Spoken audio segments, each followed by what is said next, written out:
Sir बिस्मिल्लाहिर्रहमानिर्रहीम शुरू करते हैं। सर फाइलिंग ऑफ अकाउंट्स मैंने थोड़ा सा बता तो दिया था, दोबारा बता रहा हूँ कि अब देखो तीन तरीके की मतलब तीन लॉ ने ना तीन तरीके की कंपनीज बना ली। लॉ ने तीन तरीके की कंपनीज बना ली। लॉ ने बोला कि भाई देखो, एक है लिस्टेड कंपनी, एक है sir public unlisted company and private company, more than 10 million capital, more than 10 million paid up capital, जिसका issued subscribe and paid up capital more than 10 million हो। ठीक है। लॉ ने तीन तरीके की कंपनी बनाई। एक बनाई पब्लिक लिस्टेड कंपनी, एक कैटेगरी बनाई जिसके तीन कैटेगरीज बनाई। एक कैटेगरी के अंदर पब्लिक लिस्टेड कंपनी, दूसरी कैटेगरी के अंदर पब्लिक अनलिस्टेड कंपनी और वो प्राइवेट कंपनी जिसका issued subscribe and paid up capital 10 million से ज्यादा हो। और सर एक कैटेगरी बनाई जिसके अंदर पेड अप कैपिटल जो है उसका 10 मिलियन से कम हो, जिसका पेड अप कैपिटल 10 मिलियन से कम हो। सिर्फ और सिर्फ कौन सी? Private company. प्राइवेट कंपनी जिसका पेड अप कैपिटल 10 मिलियन से कम हो। लॉ ने तीन कैटेगरीज बनाई। लॉ ने बोला जो लिस्टेड कंपनी होगी ना वो तीन कॉपीज सर किसकी? तीन कॉपीज किसकी सर? फाइनेंशियल स्टेटमेंट की, सर डायरेक्टर रिपोर्ट की, सर चेयरमैन रिव्यू रिपोर्ट की, ऑडिट रिपोर्ट की। ये सर किसको सेंड करेगी? सर कमीशन को भी सेंड करेगी, स्टॉक एक्सचेंज को भी सेंड करेगी। सर कैसे सेंड करेगी? सर जैसे वो मेंबर्स को सेंड करती है ना 21 दिन पहले, उसी के साथ ही security exchange commission of Pakistan and stock exchange को सेंड कर देगी। लेकिन सर लॉ ने बोला कि अब तो ये तो एक कैटेगरी हो गई लिस्टेड कंपनी, लेकिन जो एक कंपनीज है public unlisted companies and sir private company whose capital, whose issued, subscribed and paid capital is more than 10 million, sir वो क्या करेंगी? वो सिर्फ और सिर्फ एक कॉपी सेंड करेंगी रजिस्ट्रार को। वो सिर्फ और सिर्फ एक कॉपी सेंड करेंगी रजिस्ट्रार को। वो ना कमीशन को सेंड करेंगी, ना ही सर पाकिस्तान स्टॉक एक्सचेंज को सेंड करेंगी। वो सिर्फ और सिर्फ किसको सेंड करेंगी? रजिस्ट्रार को सेंड करेंगी। ठीक है ना? क्योंकि सर वो क्यों सेंड करेगी public unlisted Pakistan stock exchange को? क्योंकि उसका तो वहां पे कोई काम ही नहीं है। और कमीशन जो है सिर्फ लिस्टेड कंपनी के अफेयर देख रही होती है। कोई सीरियस अफेयर हो अनलिस्टेड कंपनी का या प्राइवेट कंपनी का तो वो देख रही होती है। नॉर्मली अनलिस्टेड और प्राइवेट कंपनी को जो डील करता है वो रजिस्ट्रार कर रहा होता है। तो sir public unlisted company and private company having paid up capital more than 10 million, sir वो क्या करेंगे? एक financial statement, director report, audit report की कॉपी किसको सेंड कर लेंगे सर? आपके अपने रजिस्ट्रार को। ठीक है, जो उनका रजिस्ट्रार होगा। सर कितने दिन के अंदर? एनुअल जनरल मीटिंग के 30 दिन के अंदर। ठीक है ना? एनुअल जनरल मीटिंग के 15 दिन के अंदर जैसे अप्रूव हो जाएंगे, जैसे अप्रूव हो जाएंगे। क्योंकि देखो 15 जैसे फाइनेंशियल स्टेटमेंट आपके एनुअल जनरल मीटिंग में अप्रूव, आपके एनुअल जनरल मीटिंग के अंदर मेंबर्स क्या करते हैं सर? फाइनेंशियल स्टेटमेंट को अप्रूव करते हैं। अप्रूव हो जाने के बाद listed company with in 30 days send करती है। किस किस को सेंड करेगी सर? सर सेंड करेगी कमीशन को 3 कॉपीज और पाकिस्तान स्टॉक एक्सचेंज को 3 कॉपीज। एनुअल जनरल मीटिंग में अप्रूव हो जाने के बाद, मेंबर के अप्रूव हो जाने के बाद। जो अदर कंपनीज है, अदर कंपनीज बोले तो public unlisted company and private company not having share private company not having share capital more than 10 million, जिसका paid up capital more than 10 million हो, वो क्या करेगी? Within 15 days of AGM annual general meeting हो गई, annual general meeting हो गई, financial statement approve हो गए, उसके बाद वो क्या करेंगे?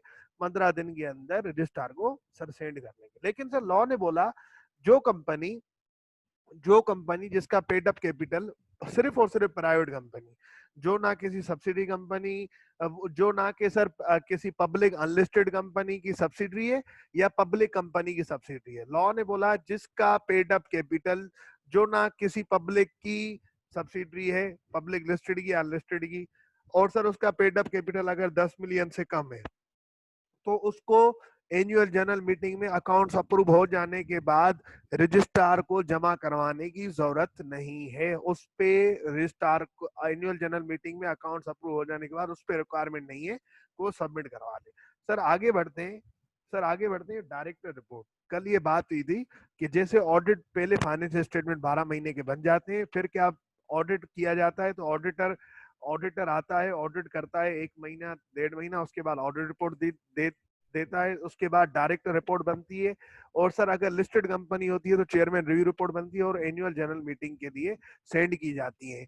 यही सब चीजें। उसके बाद उसके साथ साथ सर अगर लिस्टेड कंपनी होती है तो वो इस 3 कॉपीज कमीशन को, 3 कॉपीज किसको सेंड कर लेते। अब एक पूरा प्रोसेस मैं आपको समझा रहा हूँ। होता क्या है शुरू शुरू में सर, पूरे 12 महीने गुजर गए। अब होगा क्या, अब हमें एनुअल जनरल मीटिंग की तैयारी करनी है। एनुअल जनरल मीटिंग की तैयारी करने के लिए मुझे क्या करना पड़ेगा, पूरे 12 महीने के अकाउंट्स बनाने पड़ेंगे, ट्रायल बैलेंस, फाइनेंशियल स्टेटमेंट, सारी चीजें बना ली। उसके बाद क्या होगा, अब मुझे चाहिए ऑडिट रिपोर्ट, तो मैं करवाऊंगा ऑडिट। अब ऑडिटर आएगा, ऑडिट कर लेगा, मुझे देगा ऑडिट रिपोर्ट, फिर मैं क्या करूंगा, डायरेक्ट रिपोर्ट बनाऊंगा। हर कंपनी बनाएगी सर। उसके बाद ऑडिट किसको करवाना है, वो कंपनी जिसका पेड अप कैपिटल 1 मिलियन से ज्यादा हो उसको करवाना है। जिसका 1 मिलियन से कम हो उसको ऑडिट करवाने की जरूरत नहीं है। Issued, subscribe and paid up capital. Sir उसके बाद अभी ये पूरा प्रोसेस पढ़ा रहा हूँ, बता रहा हूँ, जो कि हम पूरा पढ़ के आए, एक सीक्वेंस से चल रहा हूँ मैं, ठीक है ना। उसके बाद क्या होता है सर रियल लाइफ में, सर आपके ना डायरेक्टर रिपोर्ट जब बन जाती है, तो अगर अदर कंपनीज होती हैं, अदर कंपनी मतलब अदर देन लिस्टेड कंपनी, मतलब public unlisted company and private company, वो क्या करती है 21 दिन पहले अपने financial statement annual general meeting के लिए मेंबर्स को नोटिस के साथ सेंड कर लेती है। मेंबर्स आते हैं, वो क्या करते हैं सर, अप्रूव करते हैं।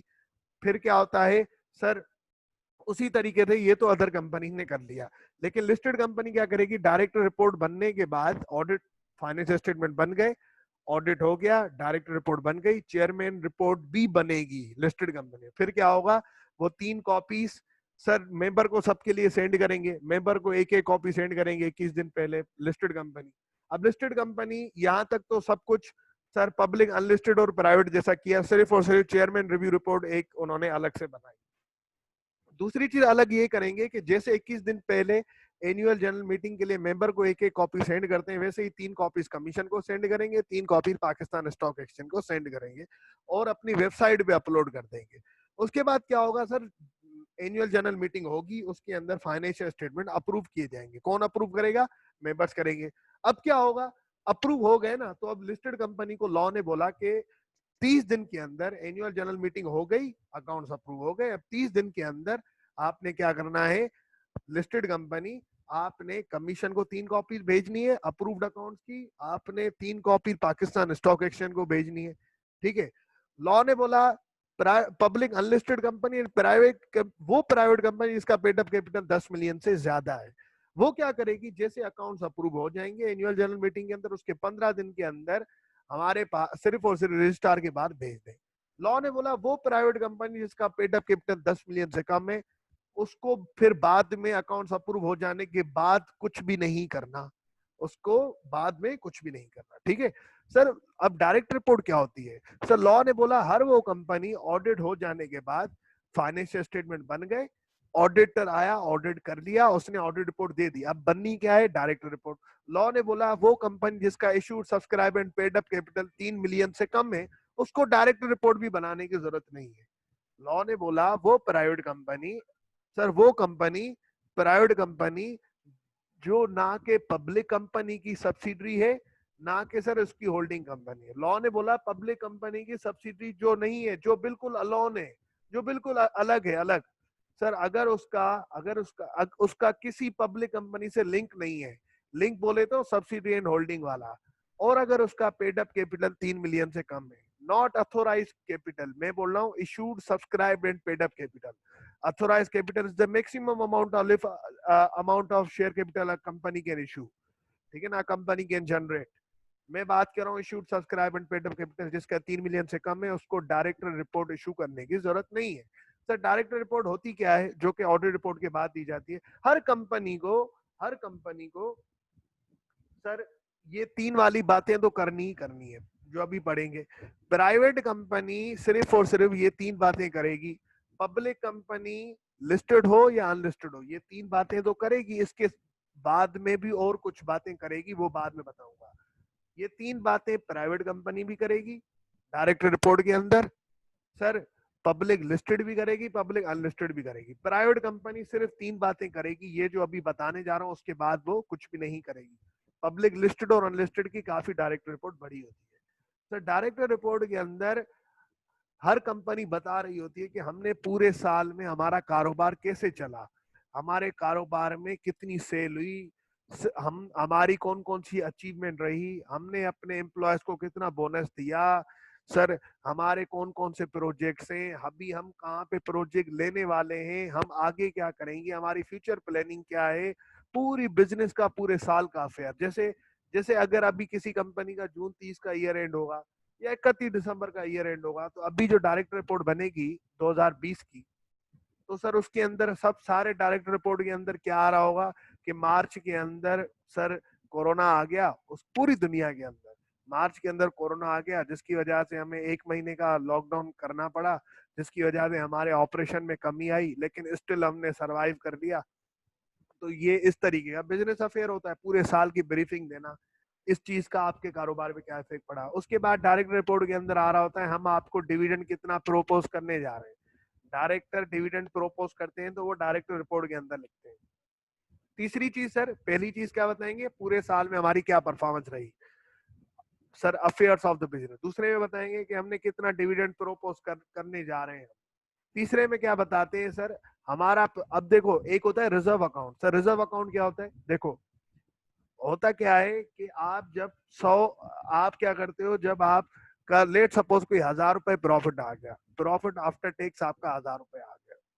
अब कुछ कंपनीज क्या करती हैं, 1000 का 1000 ही डिविडेंड दे देती हैं, ये डिस्ट्रीब्यूटेबल प्रॉफिट है। 1000 का प्रॉफिट आ गया, पहले सेल आ गई, सेल के बाद कॉस्ट ऑफ गुड सोल्ड आ गई, उसके बाद ग्रॉस प्रॉफिट आ गया, फिर एक्सपेंसेस लेस हो गए, फिर नेट प्रॉफिट आ गया, नेट प्रॉफिट में से सर आपने टैक्स दे दिया, तो ये हो गया प्रॉफिट आफ्टर टैक्स। तो सर ये जो प्रॉफिट आफ्टर टैक्स आ गया, ये डिस्ट्रीब्यूटेबल प्रॉफिट है, सही है। अब ये किसका हक है सर, शेयर होल्डर्स का। अब सर कुछ कंपनीज क्या करती हैं, जो नॉर्मल रेयर होता है कि जितना प्रॉफिट आया वो 100% अपने किसको दे दिया सर, शेयर होल्डर्स को दे दिया, नंबर ऑफ शेयर से डिवाइड करके सर इन्होंने पर शेयर डिविडेंड दे दिया, सही है। कुछ कंपनीज क्या करती हैं, जितना प्रॉफिट आता है ना उसमें से कुछ हिस्सा अपने पास रिजर्व करके रख लेती हैं, जैसे आगे अगर कोई प्रोजेक्ट हम करें, आगे हमें कभी भी जिंदगी में जरूरत पड़े, कोई भी सिचुएशन हो जाए, तो इन पैसों से हम अपनी कंपनी को सरवाइव कर सके। जैसे 1000 रुपए अगर टोटल प्रॉफिट आया, प्रॉफिट आफ्टर टैक्स, या तो कंपनी 1000 का 1000 ही डिविडेंड दे देगी, बांट देगी शेयर होल्डर में, या कंपनी क्या करेगी, 1000 में से सर 30 रुपए हमने क्या कर लिए, 1000 में से 300 रुपए, 1000 में से 300 रुपए हमने सर अलग कर लिए, 700 रुपए मेंबर्स में बांट दिए। 1000 रुपए में से 300 रुपए या 200 रुपए या 250 रुपए, कंपनी की मर्जी है, 100 रुपए, सर 500 रुपए हमने अलग करके रख दिए, हमने रिजर्व बना लिए सर, अपने लिए बचा लिए फ्यूचर के लिए। फ्यूचर में कोई हम फैक्ट्री लगाएंगे, फ्यूचर में कोई भी काम हो सकता है, हमने ना एक जनरल रिजर्व बना लिया, ठीक है। बाकी जो पैसा बचा, जैसे हमने 300 बचा लिए, रिजर्व कर लिया, बाकी 700 बचे, वो हमने क्या कर लिया, डिस्ट्रीब्यूट कर लिया मेंबर्स में। तो सर इस पे क्या कोई मेंबर्स वगैरह इतराज नहीं करेंगे, नहीं सर मेंबर इतराज नहीं कर सकते, डायरेक्टर जितने रुपए का डिविडेंड दे मेंबर को कबूल करना पड़ेगा, ठीक है ना, ये हिसाब किताब है। सर तो ये तीन चीजें जो है ना, ये प्राइवेट कंपनी सिर्फ और सिर्फ यही बताएगी, लेकिन public listed company, unlisted company, ये तीन तो बताएगी बताएगी, लेकिन इसके जो अब नीचे चीजें पढ़ने वाले वो भी बताएगी। लेकिन सर डायरेक्टर रिपोर्ट उनको नहीं देनी होती, उस प्राइवेट कंपनी को नहीं देनी होती। याद रखना, इस बात पे एमसीक्यू आ सकता है कि एक प्राइवेट कंपनी है जो कि सब्सिडी है पब्लिक लिमिटेड कंपनी की, और सर उसका जो पेड अप कैपिटल है वो कोई, उसका जो पेड अप कैपिटल है वो कोई सर 2 मिलियन है, तो क्या उसको डायरेक्ट रिपोर्ट देनी है, बिल्कुल देनी है डायरेक्ट रिपोर्ट। क्यों देनी है, क्योंकि सर जब एक प्राइवेट कंपनी सब्सिडरी हो जाएगी पब्लिक कंपनी की, लिस्टेड हो या अनलिस्टेड हो, सर अगर एक प्राइवेट कंपनी की होल्डिंग कंपनी पब्लिक कंपनी है, लिस्टेड हो या अनलिस्टेड हो, फिर मैं उसका पेड अप कैपिटल देखूंगा ही नहीं। फिर भले उसका पेड अप कैपिटल 1 मिलियन हो, 1.5 मिलियन हो, 2 मिलियन हो, 2.5 मिलियन हो, उसको डायरेक्ट रिपोर्ट देनी है, देनी है, देनी है, ठीक है ना। लेकिन अगर एक प्राइवेट कंपनी जिस जो सब्सिडी नहीं है, जो सब्सिडी नहीं है पब्लिक कंपनी की, और अगर उसका पेड अप कैपिटल 3 में, फिर उसका पेड अप कैपिटल देखूंगा मैं, अगर उसका 3 मिलियन से कम है तो डायरेक्ट रिपोर्ट नहीं देनी, अगर 3 मिलियन से ज्यादा है तो डायरेक्ट रिपोर्ट देनी है, ठीक है सर। इसी तरीके से अब आगे बढ़ते हैं, additional content for report of public company and their subsidies, ठीक है, ये पढ़ लेते हैं। लेकिन इससे पहले ना आप यहाँ से लेके यहाँ तक एक दफा रीड कर लें तसल्ली से, यहाँ से लेके ये मैंने, मुझे पता है आप लोगों ने रीड कर लिया था ये लास्ट क्लास में, लेकिन एक दफा दोबारा इसको तसल्ली से रीड कर लें, जैसे फिर हम आगे बढ़े, ठीक है। यहाँ तक रीड कर लो तो फिर आगे बढ़ते हैं। 5 मिनट दे रहा हूँ मैं आप लोगों को, जल्दी से रीड कर लो। सर अब एक स्टेप आगे बढ़ते हैं।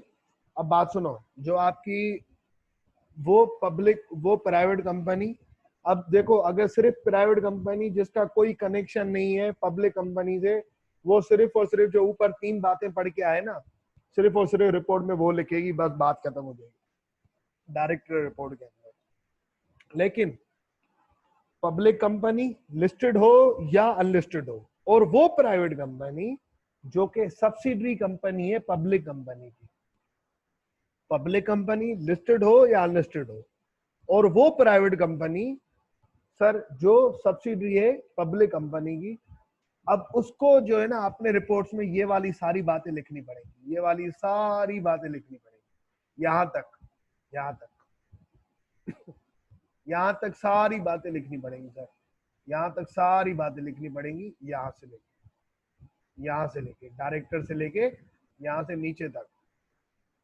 पब्लिक कंपनी लिस्टेड हो या अनलिस्टेड हो, और वो प्राइवेट कंपनी जो कि सब्सिडरी कंपनी है, ठीक है ना, ऑफ पब्लिक कंपनी, उनको ये सारी बातें लिखनी होंगी। लेकिन वो प्राइवेट कंपनी जिसका पेड अप कैपिटल 3 मिलियन से ज्यादा है पर वो सब्सिडी नहीं है पब्लिक कंपनी की, उसको अपनी डायरेक्ट रिपोर्ट में ये तीन वाली बातें लिखनी पड़ेंगी। Statement regarding state of affairs of company and fair view of business, particulars of any amount transferred is recommended dividend, particular of any amount transfer or proposed to be transferred to any reserve account, कि हमने reserve में कितना transfer कर दिया।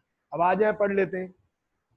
Sir बात ये कि इसके अंदर बताया जाएगा कि भाईजान the director report shall state the name of person who at any time during the financial year were directors of the company। Director report बताएगी कि भाई आपके फाइनेंशियल ईयर में इन 12 महीनों में आपकी कंपनी के डायरेक्टर कौन कौन थे। सर ये क्या बात थी, ये तो 3 साल वही डायरेक्टर रहते हैं, फिर भी ये यहाँ पे क्यों बताया जाएगा। सर ऐसा भी तो हो सकता है ना, बीच में डायरेक्टर की कैजुअल वैकेंसी हो गई, बीच में डायरेक्टर को आपने निकाल दिया, नए को आपने अपॉइंट किया, कैजुअल वैकेंसी हो गई, उसकी जगह पे नए को अपॉइंट किया। सर आपने रिमूव कर दिया, फिर आपने किसी और नए को अपॉइंट किया, तो आपने यहाँ पे बताना है कि भाई भले डायरेक्टर चेंज हो या ना हो, डायरेक्टर चेंज हो या ना हो, कैजुअल वैकेंसी हो या ना हो, रिमूव हो या ना हो, नया आया हो या ना हो, आपने बताना है कि आपके कंपनी के कौन कौन डायरेक्टर रहे हैं पूरे फाइनेंशियल ईयर के अंदर। ठीक है, The director report shall address any specific changes and commitment affecting the financial position of company occurring between the financial year end date and the date of audit report। Sir ये क्या बात कर रहा है, सर ये बात कर रहा है, देखो अब आपका जून, लेट सपोज आपका ईयर एंड है 1 जनवरी, आपका जो है ना साल स्टार्ट होता है 1 जनवरी 2019 से लेके 31 दिसंबर 2019 तक, 12 महीने हो गए, 1 जनवरी 2019 से लेके 31 दिसंबर 2019 तक। अब सर आपने 12 महीने के क्या करना है, ट्रायल बैलेंस बन गया, फाइनेंशियल स्टेटमेंट बना लिए। सर आप बात सुने, लेट सपोज आपने एनुअल जनरल मीटिंग की डेट रखी है 31 मार्च 2020, 31 मार्च 2020। इस 31 मार्च 2020 के अंदर कौन सी बातों की डिस्कशन की जाएगी। सर 1 जनवरी 2019 से लेके 31 दिसंबर 2019 के बातों की डिस्कशन की जाएगी। ठीक है, तो सर अब ये बताओ एजीएम की डेट क्या है, 31 मार्च 2020। अब इस दौरान क्या होगा, 1 जनवरी और जनवरी फरवरी मार्च, इन 3 महीनों में क्या होगा। सर ऑडिट रिपोर्ट भी बनेगी, डायरेक्टर रिपोर्ट भी बनेगी, सर चेयरमैन रिव्यू रिपोर्ट भी बनेगी। ठीक है ना सर, अब इन 3 महीनों में भी तो कंपनी का कारोबार रुकेगा तो नहीं ना, या रुक जाएगा कि बाद अब ये पहले एजीएम वगैरह कर ले उसके बाद हम कारोबार चलाएंगे, नहीं ऐसा तो नहीं होगा ना, कारोबार तो चलता रहेगा। सर तो इस टाइम पीरियड में ये भी तो हो सकता है कि कोई मेजर इवेंट हो जाए, कंपनी पे कोई आग लग गई, सर कंपनी की फैक्ट्री बंद होने लगी, कंपनी पे सर टैक्स का केस होने लग गया, सर उसके बाद किसी कस्टमर ने केस कर दिया, किसी सप्लायर ने केस कर दिया, इन्वायरमेंटल लॉ ब्रीच हो गए, ठीक है ना, कोई भी ऐसी बात हो गई इन 3 महीनों में, कब से आपका ईयर एंड है 31 दिसंबर 2019 तक, ठीक है ना। लेकिन वो जब तक आपकी ऑडिट रिपोर्ट साइन नहीं हो जाती, जब तक आपकी डायरेक्टर रिपोर्ट साइन नहीं हो जाती, लेट सपोज डायरेक्टर रिपोर्ट आपकी साइन हुई है कब, 15 फरवरी को, तो फर्स्ट 15 फरवरी 2020 को, सर 1 जनवरी से लेके 15 फरवरी 2020 तक कोई भी ऐसा वाकया हुआ जो कि बड़ा वाकया हो, जिसका इफेक्ट पड़ रहा हो, सर जिसका इफेक्ट पड़ रहा हो कंपनी की फाइनेंशियल पोजीशन पे, तो सर वो भी आपने अपनी डायरेक्ट रिपोर्ट के अंदर बताना है। ये बात आपकी ज्यादा क्लियर हो जाएगी जब आप अपना FR1 एंड FR2 के अंदर IS 1037 पढ़ोगे। FR2 के अंदर पढ़ोगे IS 1037, जैसे IS 16 अभी पढ़ा होगा आपने प्रॉपर्टी प्लांट इक्विपमेंट, उसी तरीके से IS 1037 जब आप पढ़ोगे ना तो उसके अंदर ये बात क्लियर हो जाएगी। ठीक है, तो sir the director report of a public company shall address all material changes occurred during the financial year which affect। Director report बताएगी कि जनवरी 1 2019 से लेकर 31 दिसंबर 2019 तक हमारी बिजनेस पे कौन कौन सी चीजों का फर्क पड़ा, हमारी होल्डिंग कंपनी अगर है तो उसके कारोबार पे कौन कौन सा फर्क पड़ा, उसके कारोबार में कौन सी चेंजेस आई, हमारी अगर कोई सब्सिडरी है अगर है तो उसके कारोबार में कौन कौन सा फर्क पड़ा, उसके अंदर कौन सी चेंजेस आई। सर अगर कोई हमारी कंपनी है जिसके शेयर्स हमने परचेज किए हुए हैं या जिसको हमने लोन दिया हुआ है, या कोई अगर हमारी एसोसिएटेड कंपनी है, अगर उसके कारोबार में कोई फर्क पड़ा हो, मेजर चेंजेस आई हो, अच्छी चेंजेस हो या बुरी चेंजेस हो, सर वो हमें सब बतानी है। डायरेक्टर रिपोर्ट में ये भी हम बताएंगे कि ऑडिट रिपोर्ट के अंदर अगर ऑडिटर ने हमारी कोई गलतियां निकाली हैं, हमारी कोई कंपनी की सर ऑडिट रिपोर्ट में कोई शिकायत लगाई है शेयर होल्डर्स को, तो उसका जवाब भी हम किसके अंदर देंगे, हम सर डायरेक्टर रिपोर्ट के अंदर देंगे।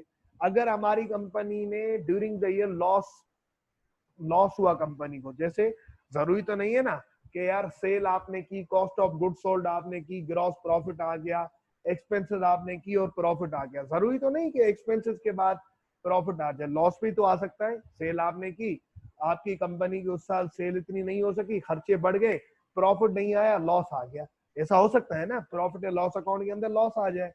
तो sir profit and loss account का नाम ही इसी वजह से प्रॉफिट तो है, अगर सिर्फ प्रॉफिट आना होता तो प्रॉफिट आ जाता है, लॉस भी आ सकता है कंपनी को। तो सर अगर आपकी कंपनी को ड्यूरिंग द ईयर लॉस आ गया तो आपने ये भी बताना है कि ये लॉस क्यों हुआ, इसकी क्या वजूहत थी, क्यों लॉस हुआ। दूसरी चीज, आने वाले वक्त में हम ऐसे क्या स्टेप करेंगे, हमारे क्या ऐसे एक्शन होंगे कि इस लॉस को हम फ्यूचर में प्रॉफिट में कन्वर्ट करें। सर उसके बाद अगर हमारी अगर हमारी कोई होल्डिंग कंपनी अगर मेरी कोई होल्डिंग कंपनी पाकिस्तान से बाहर है, अगर मेरी कोई होल्डिंग कंपनी पाकिस्तान से बाहर है तो उसने कितने परसेंट मेरे शेयर लिए हुए हैं, 51% शेयर लिए हुए हैं, 52% लिए हैं, 53% लिए हुए हैं, और किस तरीके से लिए हुए हैं वो भी मैं बताऊंगा। उसके बाद मैं ये भी बताऊंगा अगर ड्यूरिंग द ईयर सर मैंने इसके अंदर तो सारी बातें कवर है ना, आप जो बात आपके हो सकता है आपने लॉस आपको नहीं हुआ हो तो सर ये बात कवर नहीं हो रही होगी, हो सकता है कि आपने फिर लॉस के बारे में नहीं लिखना डायरेक्ट रिपोर्ट के अंदर, हो सकता है आपकी सब्सिडी ना हो तो आपने नहीं लिखना डायरेक्ट रिपोर्ट के अंदर, हो सकता है आपकी कोई होल्डिंग कंपनी ना हो तो आपने अपनी डायरेक्ट रिपोर्ट के अंदर नहीं लिखना, हो सकता है कहीं पे आपने इन्वेस्टमेंट नहीं की हो तो सर वो भी आपने नहीं लिखना, ठीक है ना, हो सकता है ऑडिटर ने कोई आपकी शिकायत नहीं लगाई हो तो वो भी आपने नहीं लिखना। इसके अंदर सारी बातें आ रही हैं कि अगर ये हो तो फिर लिख देना। सर अब एक और बात आ रही है, अगर कहीं से आपने लोन लिया हुआ है तो लोन के बदले में आपको क्या करनी होती है, सूद समेत पेमेंट करनी होती है। जैसे QMT के अंदर एन्यूटी पड़ा होगा, एक इंस्टॉलमेंट पे करनी होती है, ठीक है ना, सूद समेत इंस्टॉलमेंट पेमेंट करनी होती है। लेट सपोज आपने कोई इंस्टॉलमेंट पे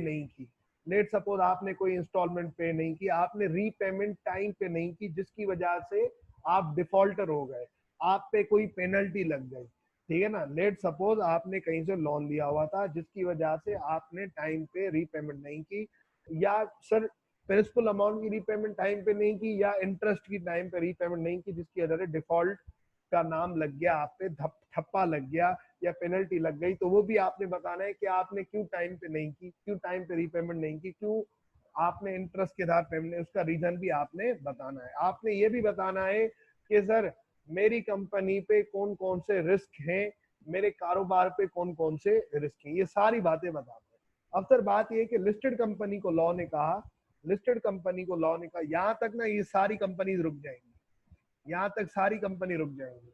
लेकिन लिस्टेड कंपनी की रिपोर्ट जो है, लिस्टेड कंपनी की रिपोर्ट के अंदर ये चार चीजें मजीद कवर हो रही है।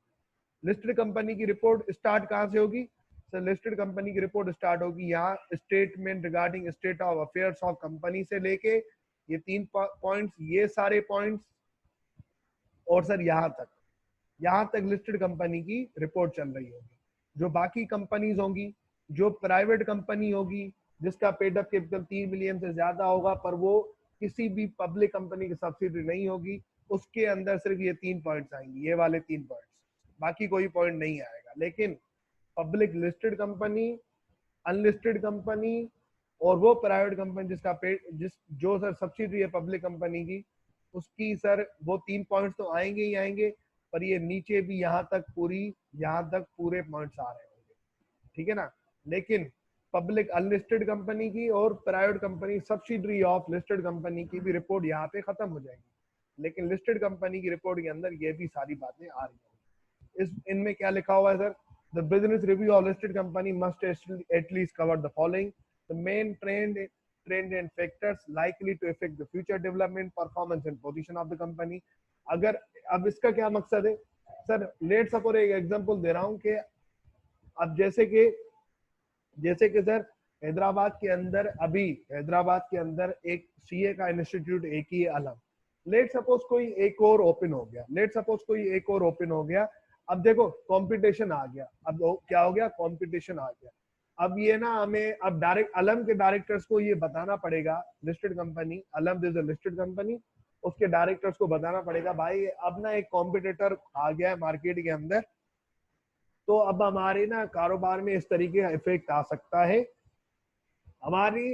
अब हम इस इफेक्ट को खत्म करने के लिए हम क्या करेंगे, हमारे फ्यूचर में क्या रोल होगा, हम कौन सी डेवलपमेंट करेंगे, या इसके बाद के अलावा अगर कोई टेक्सटाइल की कंपनी है कराची के अंदर है, अब वो आपको बताना चाह रही है, लिस्टेड कंपनी है, यार हम सखर के अंदर, हम रोड़ी के अंदर, चूंकि रोड़ी जो है वो सर पूरे प्रोविंसेस का सेंट्रल एक हब है, वहां पे सर वहां पे सर हमारी प्रोविंस की जो है ना, हम पूरे पाकिस्तान को टेक्सटाइल सप्लाई कर सकेंगे, तो वहां पे ना हम एक फैक्ट्री लगाने का सोच रहे हैं। इस फैक्ट्री के क्या क्या फायदे होंगे, फ्यूचर की एक्सपेक्टेशन बताना, फ्यूचर में हम क्या करना चाह रहे हैं और क्या करने जा रहे हैं वो अपने यहाँ पे बताना है। Impact of companies business on environment, company के बिजनेस का पूरे मुआशरे पे क्या फर्क पड़ेगा, ठीक है ना। The activities undertaken by company with regard to corporate social responsibility during the year, direct responsibility respect of adequacy of internal control as may be specified,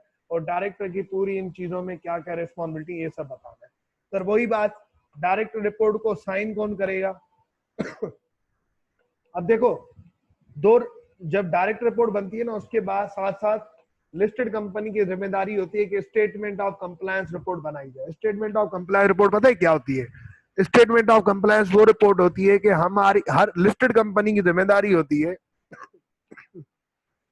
listed company and public unlisted company की जिम्मेदारी होती है, वो क्या करती है कि statement of compliance report बनाती है। Sir what does mean statement of compliance report?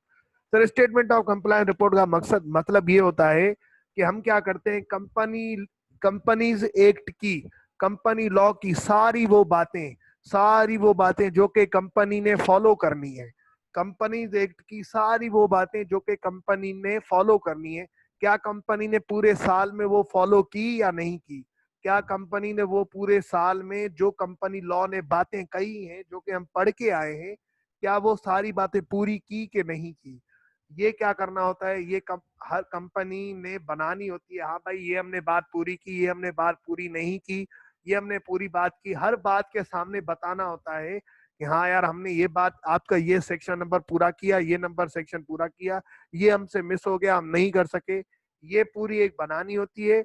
और इस पे साइन कौन करेगा? चीफ एग्जीक्यूटिव ऑफिसर करेगा सर, उसके बाद डायरेक्टर ऑफ द कंपनी करेंगे और पूरे बोर्ड ऑफ डायरेक्टर्स उसको बोर्ड मीटिंग में अप्रूव करेंगे, और आपने किसको जमा करवा लेनी है? Security exchange commission of Pakistan के अंदर। वैसे ही डायरेक्टर रिपोर्ट, उसको भी साइन एक डायरेक्टर करेगा और सर चीफ एग्जीक्यूटिव एक करेगा, ठीक है। चीफ एग्जीक्यूटिव होता ही है कि उसके बाद बोर्ड ऑफ डायरेक्टर मीटिंग के अंदर सर इसको अप्रूव किया जाएगा। अप्रूव मतलब कैसे, रेजोल्यूशन जैसे पास होता है ना, उसी तरीके से अप्रूव। हाँ भाई सारे खुश हैं, से सारे मुतमिन है, हाँ भाई हम सारे मुतमिन, तो ये अप्रूव हो गई। ठीक है, तो ये हिसाब किताब है। ठीक है सर, आज के लिए यही तक रखते हैं, इंशाल्लाह फिर अब सप्लीमेंट कल करके कंपनी लॉ को हम एंड कर देंगे।